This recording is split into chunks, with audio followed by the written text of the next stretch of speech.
Buongiorno da Sicilia 24, le principali notizie. Auto si schianta contro lo spartitraffico in via Palermo a Catania, morto un 38enne, gravissimo il figlio di 14 anni, l'auto si è ribaltata probabilmente per l'alta velocità. Caltanissetta, la Guardia di Finanza ha scoperto 74 falsi percettori di reddito di cittadinanza, non avevano diritto al sostegno economico, truffa da 400.000 euro. Spettacolo sullo Stromboli con l'eruzione in corso sulla Sciara del Fuoco. I residenti chiedono la manutenzione delle vie di fuga. Servono 6,5 milioni di euro. A Palermo, rivoluzione in spiaggia. Mondello stop al monopolio. Saranno 7 le spiagge libere. Altre 7 porzioni di demanio verranno date in concessione. Segnaletica incomprensibile fra Aci Castello e Aci Trezza nel Catanese. Alcuni cartelli bizzarri, altri nascosti dalla vegetazione. C'è già aria di Natale, luminarie, mercatini e vetrine addobbate fanno respirare l'aria delle feste. Per l'albero c'è chi non aspetta l'8 dicembre. Calcio, il Palermo travolge la Carrarese, da allontana la crisi, in evidenza Poyampalo, autore di una tripletta.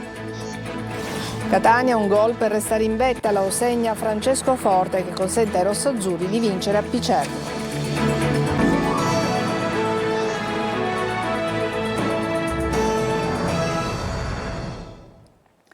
Bentrovati, anche questo weekend è stato segnato da incidenti gravi stradali. L'ultimo mortale a Catania, in via Palermo, a perdere la vita un uomo che viaggiava con il figlio di 14 anni che è in gravi condizioni. La loro auto si è ribaltata probabilmente per l'alta velocità. Tonino De Mano.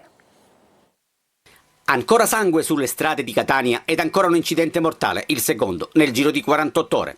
Dopo il terribile schianto sul viale Kennedy alla Playa, costato la vita al 28enne Salvatore Bonaccorso, un altro incidente semina dolore e morte. A perdere la vita è stato un 38enne che viaggiava insieme al figlio di 14 anni, quest'ultimo rimasto gravemente ferito e trasportato in codice rosso all'ospedale San Marco. Erano da poco passate le 7 del mattino quando l'auto si è schiantata su questo spartitraffico in via Palermo, non distante dal curvone di via Rosano. Fatale probabilmente l'alta velocità, con l'utilitaria che più volte si è ribaltata prima di adagiarsi su un fianco. Sul posto sono arrivati 2 ambulanze e i vigili del fuoco che con difficoltà hanno estratto padre e figlio dalle lamiere contorte. Il padre è deceduto durante il trasporto all'ospedale Garibaldi. Sulla vicenda indaga la sezione infortunistica della Polizia Municipale di Catania. Scoperti dalla Guardia di Finanza di Caltanissetta 74 indebiti percettori del reddito di cittadinanza per una truffa da circa 400.000 euro. Tra le persone denunciate risultano cittadini extracomunitari privi del requisito di permanenza di 5 anni nel territorio nazionale, cittadini proprietari di veicoli di grossa cilindrata e soggetti con precedenti penali anche in materia di criminalità organizzata. I controlli doganali possono riservare veramente delle sorprese singolari. La Guardia di Finanza di Palermo ha sequestrato all'aeroporto di Punta Raisi ad un passeggero palermitano proveniente da Bangkok la testa di un coccodrillo in via di estinzione. La testa del rettile, originario delle regioni tropicali e subtropicali dell'Asia, era essiccata e riposta in valigia. L'uomo è stato denunciato e gli è stata contestata la condotta punita dalla legge con l'ammenda da 20.000 euro a 200.000 euro con l'arresto da 3 mesi a 1 anno. Andiamo adesso allo Stromboli, il vulcano torna a farsi sentire, i residenti però chiedono la manutenzione delle vie di fuga. Francesco Triolo. Lo Stromboli è tornato a farsi sentire con un trabocco lavico di una certa consistenza generato dall'area craterica a nord del vulcano che sta alimentando un flusso di lava che al momento scorre nella parte alta della Sciara del Fuoco, uno spettacolo, quello del rossore tra le nuvole, che è ben visibile sia da Stromboli Paese che da Ginostra. Non ci sono motivi di preoccupazione, ma l'attività eruttiva ha riacceso alcune questioni legate alla messa in sicurezza delle vie di fuga. I residenti chiedono che venga effettuata la pulizia periodica e sistematica dei sentieri e delle strade principali dell'isola, così da poter raggiungere in caso di emergenza i centri di raccolta, gli approdi e le elipiste. Proprio in tal senso l'autorità di bacino della regione ha trasmesso alla Presidenza del Consiglio dei Ministri, alla regione stessa e alla Protezione Civile 4 documenti di indirizzo alla progettazione per un importo complessivo di oltre 6 milioni e mezzo di euro. Gli interventi, che consistono prevalentemente in opera di ingegneria naturalista, sono la conseguenza degli eccezionali eventi meteorologici del 19 e del 20 ottobre 2024 che hanno interessato il territorio di Stromboli, generando diffuse criticità idrogeologiche e danneggiando le aree a monte dei centri abitati. E adesso parliamo del monopolio nella gestione delle spiagge a Palermo e provincia. Dal 2027 le spiagge attrezzate saranno 7 e si alterneranno con quelle libere. Manlio Viola. Addio al monopolio nella gestione delle spiagge del Palermitano. Dopo le polemiche legate alla vicenda della immobiliare italo-belga che gestisce la spiaggia di Mondello e per la quale la Regione ha avviato una procedura di decadenza dalla concessione, si registra un'accelerazione nella redazione dei piani di utilizzo del demanio marittimo che i comuni devono predisporre in base a una legge del 2005. Così i 23 km di spiaggia della provincia di Palermo saranno suddivisi in vari lotti, 258.000 i metri quadrati che andranno in concessione, mentre una porzione simile resterà spiaggia libera. Si comincia dal comune di Palermo e dunque da Mondello, dove il litorale viene diviso in 14 lotti. Solo 7 saranno messi a bando per assegnarli a gestori che vinceranno le gare per farne spiaggia attrezzata. Altre 7 porzioni resteranno spiaggia libera e con un principio di alternanza fra libera e attrezzata. La bozza di piano è stata adesso approvata dalla Regione e deve andare davanti al Consiglio Comunale, che dovrà approvare il piano definitivo prima dell'ultimo vaglio ancora da parte dell'assessorato territorio e ambiente. Ci vorrà ancora un anno per i passaggi burocratici, ma in ogni caso le concessioni demaniali in regime di proroga scadono nel 2027. Entro la fine di quell'anno bisognerà fare le gare, ma gli effetti sulle spiagge li vedremo nel 2028. Per Mondello però, se la revoca della concessione alla italo-belga dovesse essere completata, si potrebbe dover avviare prima la gara e anticipare almeno di un anno il percorso. Il piano di Palermo e provincia prevede comunque non solo spiagge attrezzate e spiagge libere, ma anche porzioni di spiaggia e litorale da destinare ad attività sportive, concessioni dove siano ammessi gli amici animali, 2 lotti di aree attrezzate da destinare a pubblico spettacolo, una struttura ricettiva, 2 parcheggi. Infine si inserisce una regola contro il monopolio: nessun operatore economico potrà gestire più di 2 lotti messi a bando. Per quanto riguarda la politica regionale si apre una settimana davvero importante, sul tappeto la sfiducia a Schifani, le inchieste, la finanziaria, che non intimoriscono comunque il Presidente, che domani riferirà in aula. Sentiamo. Martedì si discuterà in aula all'Ars la manovra di sfiducia al presidente Schifani. Si parte da 23 voti più i 3 di Sud Chiama Nord con Cateno De Luca. Qualcuno giura che qualche altro voto arriverà in corsa. Il presidente è sereno, non porta rancore, l'ho detto lui stesso in queste ore, ed è pronto a riferire in Parlamento regionale, ma la mozione delle opposizioni non sembra preoccupare né Schifani né la maggioranza. La mozione di sfiducia ovviamente non passerà, è una mozione di sfiducia che è un mero atto politico, una testimonianza di presenza. Di solito anzi raggiungono l'effetto opposto, quello di compattare la maggioranza e di rafforzarla. Dopo 3 giorni di attesa il governo Schifani ha scongelato le nomine di sottogoverno riservate alla DC in consorzi universitari, parchi regionali e IACP, le stesse che erano sparite dall'elenco compilato prima della bufera giudiziaria che ha investito Cuffaro, determinando le dimissioni dalla giunta dei 2 assessori della DC. Seppur con ruoli di secondo piano, i democristiani sono ancora nel governo. Un segnale per blindare la fiducia è anche la manovra finanziaria che arriverà a breve in aula. La maggioranza dunque serra i ranghi per evitare di andare sotto ai voti, così come è accaduto l'ultima volta.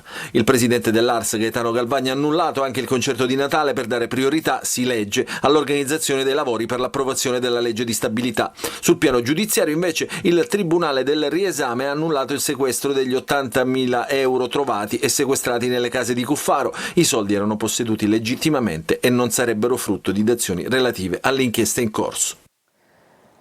Per contrastare l'emergenza idrica, la Regione ha assegnato al comune di Misiliscemi, provincia di Trapani, 2 finanziamenti, 1.135.000 euro per gli interventi di recupero e ristrutturazione del serbatoio di Marracco, un'infrastruttura strategica per il miglioramento della distribuzione idrica sul territorio comunale, e 119.000 euro per il partitore per sostituire l'attuale pompa. Adesso una breve pausa, ci vediamo tra poco.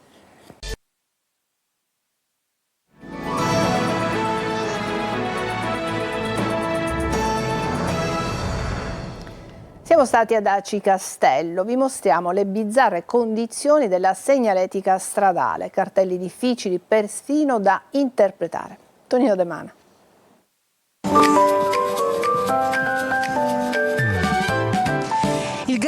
l'albero di Natale, le luminarie, i mercatini, le vetrine addobbate a festa e la grande voce di Michael Bublé che invade le strade della via Etnea. L'atmosfera natalizia è bella per i grandi, è bella per i piccoli, porta gioia. L'atmosfera natalizia sboccia al centro storico di Catania e convince le famiglie che passeggiano al sole che è arrivato il momento giusto per iniziare ad acquistare i regali di Natale e per tirare fuori lui.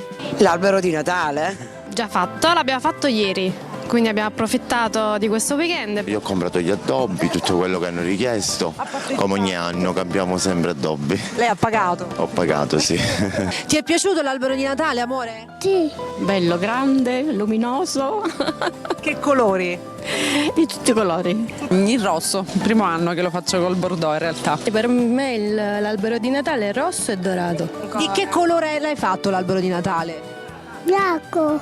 Estro, nuove tendenze e la fantasia dei più piccoli, ma le famiglie si dividono, qualcuno più tradizionalista aspetterà l'8 dicembre. No, rigorosamente dopo che è Santa Lucia, perché anticipare tutto sto tempo? Ancora no, ancora è presto. Dopo l'8. Il periodo più magico dell'anno sembra dunque ai nastri di partenza e i bimbi sono pronti a godersi l'incanto. Senti, com'è venuto quest'albero di Natale? Bello. Di che colore? Tutti i colori. Ma l'hai fatto tu o la mamma? La mamma e io. E i regali quando arrivano? Quando arriva il Babbo Natale.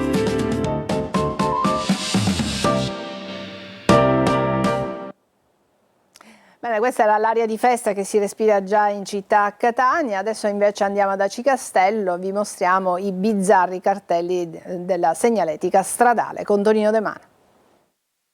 Arrugginita e piegata, con il pannello integrativo accartocciato come fosse un pezzo di carta, nascosta dalla vegetazione o addirittura occultata da un enorme palo in cemento. Segni del tempo, incuria e approssimazione caratterizzano la segnaletica verticale, pericolosa per automobilisti e pedoni. In via Re Martino, una delle strade principali di Aci Castello, sono tanti cartelli precari e bizzarri, alcuni collocati in maniera suggestiva come questo pannello che indica la sosta a pagamento. E che dire di questo cartello in pendenza che indica una scivola per disabili, talmente in pendenza che l'inclinazione fa concorrenza alla Torre di Pisa. Aci Trezza, terra di malavoglia, da qualsiasi direzione si arriva, da Messina o da Catania, il cartello che vi mostriamo è poco utile ed in effetti qualche tempo fa era orientato in maniera diversa. Tranquilli, non è stato il vento. Divieto di sosta e fermata, credeteci, sulla parola è lui, ma sulla statale 114, sempre ad Aci Castello, si intravede soltanto. Ma cosa dice la legislazione in materia? La risposta la dà il presidente di Confconsumatori, Carmelo Calì. La segnaletica deve essere ben visibile all'automobilista e quindi qualora sia coperta ad esempio da vegetazione per omessa o carente manutenzione o per qualsiasi altro motivo, il consumatore può impugnare la multa che ha ricevuto e tra l'altro anche la stessa giurisprudenza è concorde nell'annullare queste multe. Gran finale, segnaletica di attraversamento nascosta dal semaforo. Siamo sulla statale 114 all'altezza di via De Felice. Non solo, strisce pedonali visibili a metà. Sarà finita la vernice bianca? No, risponde questo residente. Perché probabilmente da questo lato passano più macchine. Ma quante macchine passano? Adesso una breve pausa e poi l'ampia pagina dedicata al calcio.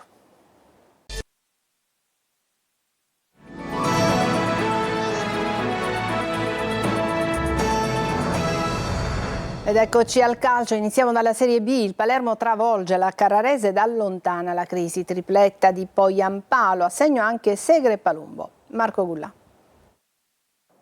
Una manita alla crisi, il Palermo torna alla vittoria, al Barbera goleata Rosanero 5-0 alla Carrarese, 3 punti che rilanciano i siciliani. Una partita praticamente perfetta, quella della formazione di Inzaghi, trascinata anche dal killer instinct Poyampalo, autore di una tripletta. Se sarà la vittoria della svolta lo scopriremo solamente nelle prossime giornate, ma di certo c'è che il Palermo ha risposto presente e ha annichilito la Carrarese. Inzaghi tiene ancora in panchina Brunori, dentro l'Eduaron assieme a Palumbo e Poyampalo. Primi minuti di equilibrio, succede poco. Il Palermo però si tiene costantemente in avanti. Al 25esimo la sblocca. Ceccaroni da sinistra serve Poyampalo, giocata intelligente dell'attaccante Persegre che scarica un destro preciso con palla che si insacca all'angolino.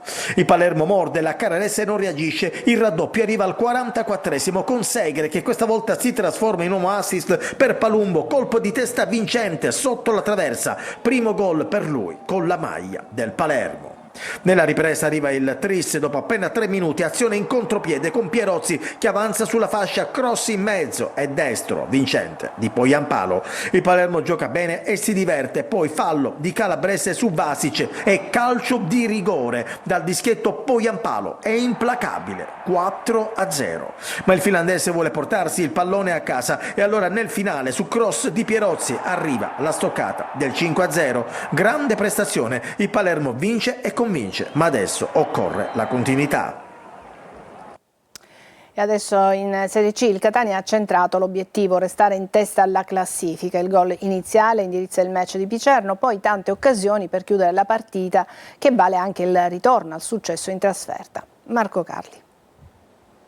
In partite dal tempo effettivo sempre più ridotto serve partire forte. Il Catania Picerno l'ha fatto in tutti i sensi, si potrebbe dire, visto che è forte dopo 64 secondi a indirizzare il match con il 6° gol personale in campionato. Poi i rossazzurri dominano per mezz'ora, costruiscono varie occasioni e proprio il primo tempo, piaciuto a Toscano, è anche quello in cui si poteva chiudere definitivamente l'incontro. Nelle scelte dobbiamo essere più cattivi, più determinati,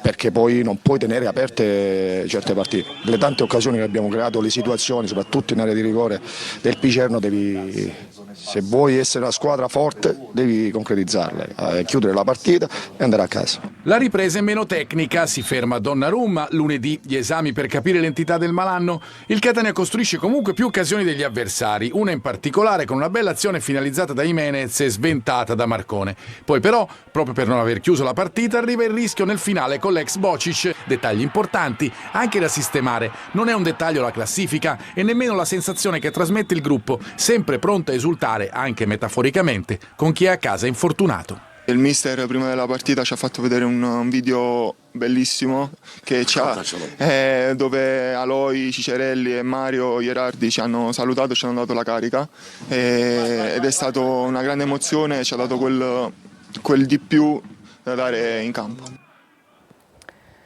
Soltanto un pari del Trapani contro il Monopoli, Granata in vantaggio con Fischnaller ma raggiunti nella ripresa da Fall su calcio di rigore. Sentiamo Franco Cammarasana. Il Trapani, privo di diversi elementi anche per dare spazio ad alcuni giovani, dura un tempo e poco più e così deve accontentarsi di un pareggio contro un Monopoli che nella ripresa ha provato a prendersi l'intera posta in palio. Eppure la partita si era messa subito in discesa per la squadra granata, andata in vantaggio dopo appena 12 minuti col solito Fischnaller, bravo a sfruttare un assist di Ciuferri su una palla vagante in area.